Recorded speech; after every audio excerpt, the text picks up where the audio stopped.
Background saya sebelum bergabung dengan Prudential, saya seorang pembuat kue, Pak. Ya, pembuat yang kecil-kecilan, Pak. Itu kita mulai dari tahun 2009. Kita tidak pernah kepikiran untuk join dengan bisnis asuransi, enggak, Pak. Karena kenapa? Saya memang nggak tahu seperti apa itu bisnis asuransi. Kita buat kue itu, Pak. Kita buat dari pagi.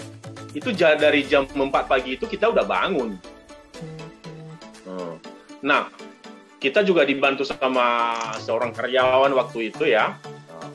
Saya sama istri sama karyawan. Terus itu kita kerjakan sampai jam 1, udah kita antar ke lapangan. Pulangnya sore, jam 6, kadang jam 7. Pokoknya pulang malam lah. Istirahatnya nggak ada, Pak, waktu itu. Wah, berarti boleh dibilang Bapak itu adalah seorang pengusaha bolu yang sukses dong ya sebelum bergabung di Prudential. Enggak juga sih, Pak. Pengusaha kecil-kecilan aja. Ya. Saya sudah jadi nasabah duluan. Oh, iya. Gitu. Bapak adalah seorang nasabah Prudential sebelumnya ya, Betul. Pak ya? Jadi apa yang memotivasi Bapak akhirnya Bapak mau bergabung di bisnis Prudential, Pak? Oh, yang membuat saya tertarik dengan bisnis Prudential, kerja nggak ada lagi selain itu, hanya ketemu dengan orang, katanya itu kerja. Jadi saya kan penasaran, loh, ketemu dengan orang masa bilang kerja, jumpa orang masa bilang kerja, jadi sifat penasaran itu kan timbul gitu. Berarti Bapak kesimpulannya tertarik dengan bisnis ini adalah karena bisnis ini fleksibel, kerjanya itu hanya ngobrol aja dapat duit, begitu ya Pak ya? Jelas.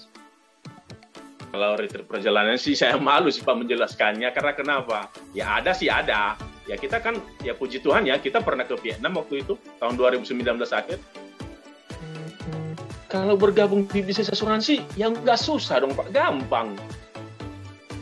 Sangat gampang, hanya modal mau aja Pak. Baik. Berarti hanya modal mau ya Pak ya? Iya, siapa yang bilang susah? Nggak ada yang susah. Ini bisnis paling gampang, paling enak dijalankan sebenarnya. Hanya orang saja tidak mau karena mereka belum tahu, Pak. Bagaimana caranya? Dari saya sendiri. Ya.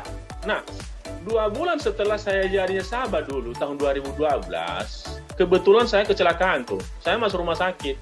Tapi saya berobat aja, saya masuk aja ke rumah sakit. Nah, puji Tuhannya, biaya perobatan kita di rumah sakit waktu itu masih ingat saya bulan April tahun 2012. Puji Tuhannya semua di-cover sama Prudential kok. Nah, kalau soal ngurus klaim ke tim-tim kita, ya puji Tuhannya jalan terus kok Pak, gampang, nggak ada susahnya. Dan semua nasabah kita yang sudah mengalami resiko, contohnya masuk rumah sakit, meninggal, ya puji Tuhannya semua diklaim, gampang, nggak ada susahnya, nggak ada yang ribet.